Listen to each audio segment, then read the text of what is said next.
દરરોજ સવારે ટાવર એ નો પડછાયો ટાવર બી ઉપર પડે છે. જોજો હો, કઈની વાત છે, સવારની. સાંજે ટાવર બી નો પડછાયો ટાવર એ ઉપર પડે છે. તો ટાવર બી એ ટાવર એ ની કઈ દિશામાં આવેલ હશે? ટૂંકમાં બે હામે તો પાકું જ છે. સવારે સૂર્ય તમારો અહીંયા ઉગે, આ સન છે, એના કિરણો આ રીતે પડતા હોય, બરાબર છે.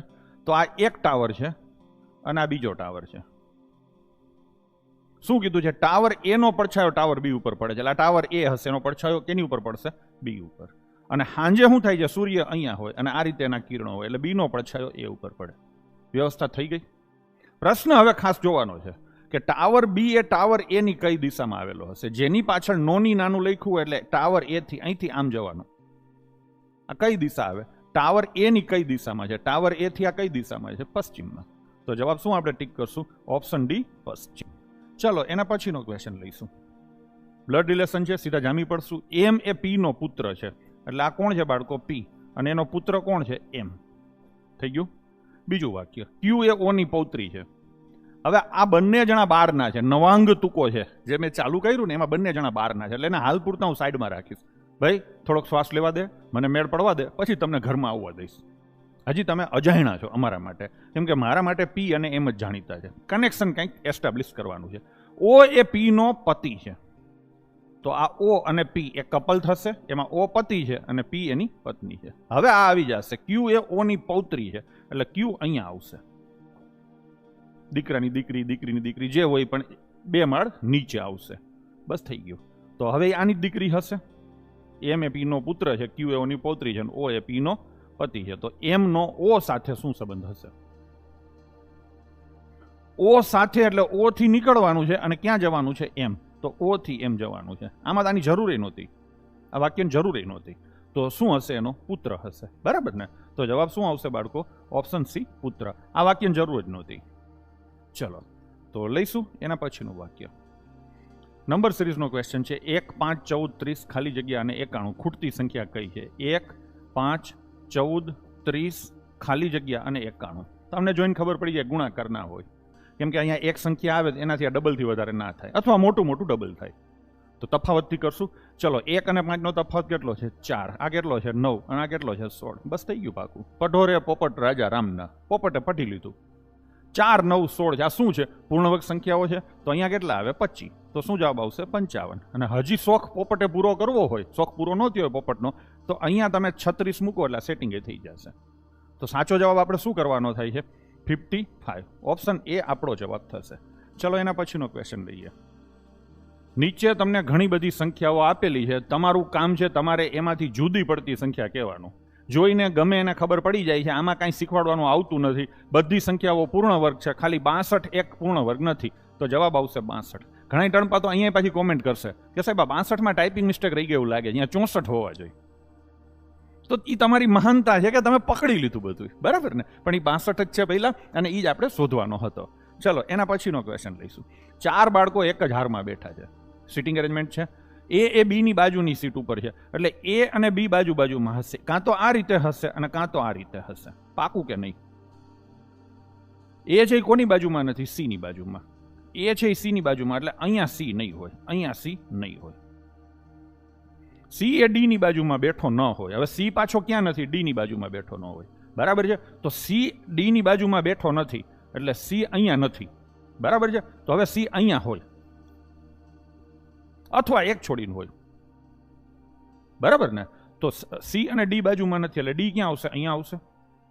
એવી જ રીતે સી ને હું અહીંયા રાખું તો ડી ક્યાં આવશે? અહીંયા આવશે. આવશે કે નહીં? એટલે હા, પ્રશ્ન શું પૂછ્યું છે? ડી ની બાજુમાં કોણ બેસો હશે? ડી ની બાજુમાં એ બેઠો હશે.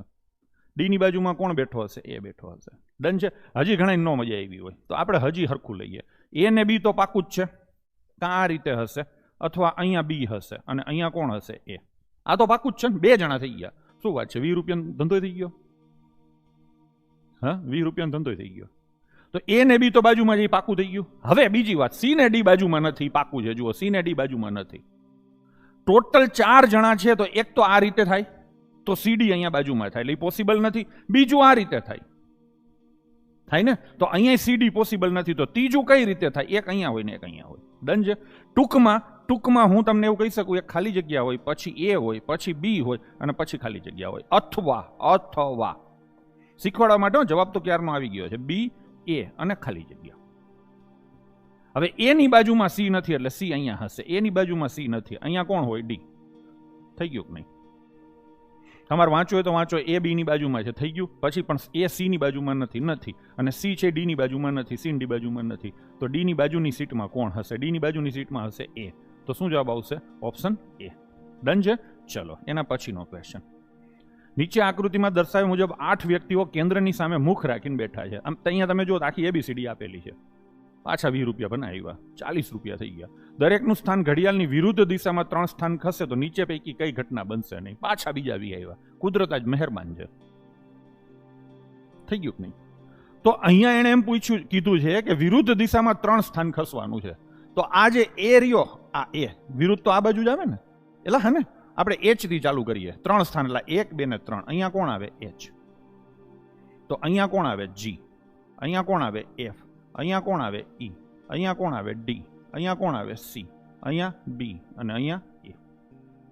બધાને ખાસ આખું ચકેડું ટૂંકમાં આમ ઊંધું ફરી ગયું. ક્લિયર છે? હવે બી નું મોઢું પૂર્વ તરફ હશે. આ બી બેઠો છે અહીંયા આ બાજુ એટલે પૂર્વ તરફ જ હશે. આ તો સાચું છે. થઈ ગયું કે નહીં? હવે એફ નું મોઢું પશ્ચિમ તરફ હશે. હા, એનું મોઢું પશ્ચિમ તરફ હશે. આ પણ સાચું છે. પાછા વિષય ઈ નું સ્થાન ઈશાનમાં હશે. ઈ છે આ ખૂણો હોય, ખૂણો તો ઈ અહીંયા છે. આનું સ્થાન કીધું છે, મોઢું નથી કીધું, ખાસ ધ્યાન રાખજો. તો ઈ નું સ્થાન ઈશાનમાં જ છે. ભગવાનનો ખૂણો છે, હિમાલય પર્વત આવેલો છે, શંકર ભગવાનનો આ ખૂણામાં વાસ છે. તો આ પણ સાચું છે. તો આ ખોટું હશે. એનું સ્થાન અગ્નિમાં હશે. એનું સ્થાન છે ને બાળકો અહીંયા છે. આ વાયવ્ય કહેવાય. અગ્નિ અહીંયા આવે. તો કઈ ઘટના નહીં બને એવું પૂછ્યું છે, તો એનું સ્થાન અગ્નિમાં હશે ને એ ઘટના નહીં બને. 40 રૂપિયા ભૂમિયાએ મોકલી દીધા છે. ચાલ તને રસ્તો બતાવી દઈશ. હવે આગળ એક વિદ્યાર્થી દક્ષિણ તરફ 12 કિલોમીટર કાપે છે. પછી હવે અહીંથી ચાલુ જ કરી દઈએ. કઈ બાજુ ગયો? દક્ષિણ તરફ. કેટલો ગયો? 12. પછી શું કર્યું? જમણી બાજુ 10 કિલોમીટર અંતર કાપે છે. એટલે જમણી બાજુ જશે. કેટલું કાપે છે? 10. ફરી જમણી બાજુ 12 કિલોમીટર કાપે છે. તો આ 12 કાપી નાખો. તો વિદ્યાર્થી પ્રસ્થાન બિંદુથી કેટલો દૂર હશે? 10. અહીંથી આ અંતર પૂછ્યું છે, કેટલો દૂર હશે? પગડે ઘા છે. કેટલો?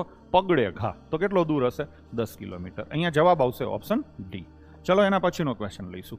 ઓડિટોરિયમ શબ્દનો ઉપયોગ કરીને કયો શબ્દ ના બને એ તમારે કહેવાનું છે. આ લગભગ 200 રૂપિયાની આજુબાજુનો ધંધો થઈ ગયો. હે છોકરાઓ? 200 રૂપિયાની આજુબાજુ. લાઈક તો કરો ટણપાવ. એ તો હું કહેતા જ ભૂલી ગયો લાઈક કરવાનું. સીધો આવીને તો જામી પડ્યો. તો એ તમારું કામ છે, લાઈક કરી દેજો હો, ધબધબાવીને. ચલો અહીંયા કયો શબ્દ ના બને? તો મને સીધો એડમિનનો એન છે ને આમાં ક્યાંય નથી. આમ ઓડિટોરિયમ એકવાર બોલવાનું. AUDITORIUM એમ નહીં બોલવાનું. અને 29 રૂપિયા કઈ મેળ નાખી રહી છે? તો 9 રૂપિયાની ખોટ ગઈ. એને કરવા છે 20 એટલે 0, પણ 0 ની જગ્યાએ 9 થઈ ગયો. ખોટ નથી ગઈ, પ્રોપર જગ્યાએ જ પૈસા ગયા છે. હો ચલો સમજાણું તમને? તો આવી રીતે નહીં બોલવાનું, એમને બોલી જવાનું ઓડિટોરિયમ. અને પછી બોલો એડમિન, ઓડિટર, ઓરમ અને રેડિયો. મોટા ભાગે કોઈ પણ વ્યંજન હશે ને તો સીધો આવું બોલશો ને એટલે પકડાઈ જશે. વ્યંજન હશે ને એટલે સીધો પકડાઈ જશે.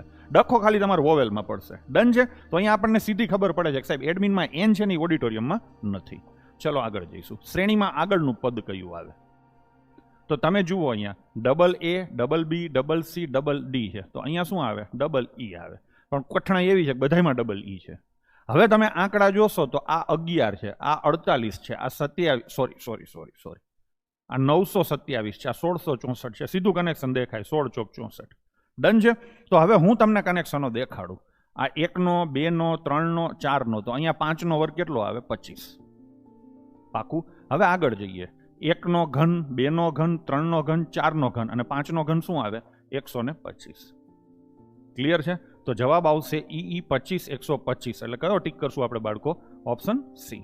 ચલો એના છે ને સરસ પ્રશ્નો છે કે નહીં? મેં તમને પહેલા જ કીધું હતું સરસ ક્વેશ્ચન છે. જો આઈ મેં કરાવેલું છે, મોરે બેચમાં આઈ કરાવેલું છે. તમે જોઈ શકો છો કે ફરતે જે આંકડા આપ્યા છે એનું કંઈક ખીચડી પકાવી અને વચ્ચેનો આંકડો કરવાનો થાય. વચ્ચે એટલે 18 કરવાના થાય. હવે આ બધા આંકડા મોટા છે, એના 18 કરવાના છે એટલે ભાગાકાર હશે. જે કટર બીકેપીએન હશે ને આટલી ખબર પડી ગઈ હશે. હવે તમે જુઓ તો 42 અને 14 એનું સેટિંગ છે. 14 તેરી 42 ભાગાકાર થાય છે કે નહીં? તો આ ભાગાકાર તમે કરો તો કેટલા આવે? 3. એવી જ રીતે 8 6 48 થાય. અને આ તગડા છગડાનો ગુણાકાર કરો તો 18 છે. સરસ ક્વેશ્ચન. શું વાત છે રાહુલ? ₹100 બનાજ વપરાશે નહીં હો, ખાવા પીવાના થઈ ગયા, પિક્ચરને કદાચ કરી દેશે એવું લાગે છે. તો 6 તેરીને 18 થઈ ગયું નહીં. હવે એ જ રીતે અહીંયા 9 પંચા 45 થાય ને 21 તેરી 63 થાય, તો 5 તેરી શું થશે? 15. સેમ એ જ રીતે 17 તેરી 51 થાય ને 8 સટા કેટલા થાય? 56 થાય.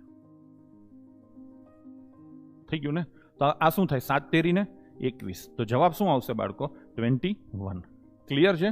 તો આન્સર આવશે 21. આ પ્રશ્ન મને સારો લાગ્યો, હું આને સ્ટાર મારી દઈશ. ઇવન મને આ પ્રશ્ન પ્રમાણમાં ભલે હેલો હતો પણ સારો લાગ્યો છે, એટલે હું આને પણ સ્ટાર મારીશ. ચલો એના પછીનું લઈશું. લોજિકલ રીઝનિંગનો ક્વેશ્ચન છે. આપેલા વિધાનના સારાંશ માટે શું સાચું છે? ભારત બહુવિધ ભાષાઓનો દેશ છે. એક્ઝેક્ટ આ જ ક્વેશ્ચન મેં લીધેલો હતો લોજિકલ રીઝનિંગમાં. બરાબર છે? ચલો, બધા ભારતીયોએ એકથી વધુ ભાષા શીખવી જોઈએ.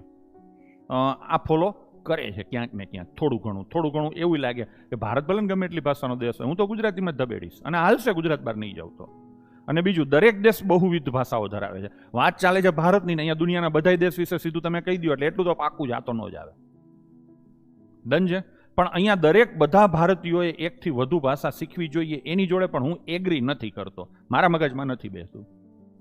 તો જવાબ શું કરશું? બંને સારાંશ ખોટા છે. અહીંયા કદાચ એવું બને કે ઓફિશિયલ આન્સર કીમાં આ સાચું પણ હોઈ શકે. તમારા પ્રતિભાવ શું છે? તમે શું માનો છો? આ ક્વેશ્ચનમાં શું જવાબ આવે એની નીચે જરાક એક કોમેન્ટ બધા કરજો. બરાબર ને? ચલો આગળ જઈશું. ઘડિયાળમાં 5:40 વાગ્યા હોય તો દર્પણ પ્રતિબિંબમાં કેટલો સમય બતાવશે? અહીંયા આપણને ખબર છે ઘડિયાળ દોરવાની જરૂર નથી. 11:60 આપણે કરીએ, એમાંથી આપણે 5:40 માઇનસ કરીએ એટલે સીધો જવાબ આપણને મળી જાય છે. કરશું બાળકો? 11માંથી 5 જાય તો કેટલા આવે? 6. અને 60માંથી 40 જાય તો કેટલા આવે? 20. તો 6 ને 20 આપણો જવાબ થશે. એટલે અહીંયા આવશે આપણો જવાબ ઓપ્શન સી. ચલો એના પછીનો ક્વેશ્ચન લઈશું. એક લીપ યરમાં કેટલા કલાક હોય છે? થોડોક અણી કાઢે એવો પ્રશ્ન છે. બરાબર ને? આમ તો કાંઈ નથી. લીપ યરમાં દિવસ કેટલા હોય? 366. અને દરેક દિવસની કલાક કેટલી હોય? 24. થઈ ગયું. આપણે ગુણાકાર કરવા જઈશું નહીં. 6 ચોક 24, છેલ્લે 4 આવે એટલે આ 2 જવાબ આવશે. હવે હું તો અંક સરવાળો પણ નહીં કરું. 24 જોઈને મને એટલી ખબર પડે 4 થી ભાગી શકાય જવાબ આવે. બરાબર છે? તો 84 ને 4 થી ભાગી શકાય છે, 74 ને 4 થી ન ભાગી શકાય. તો આપણે કયો જવાબ ટીક કરશું? Option C.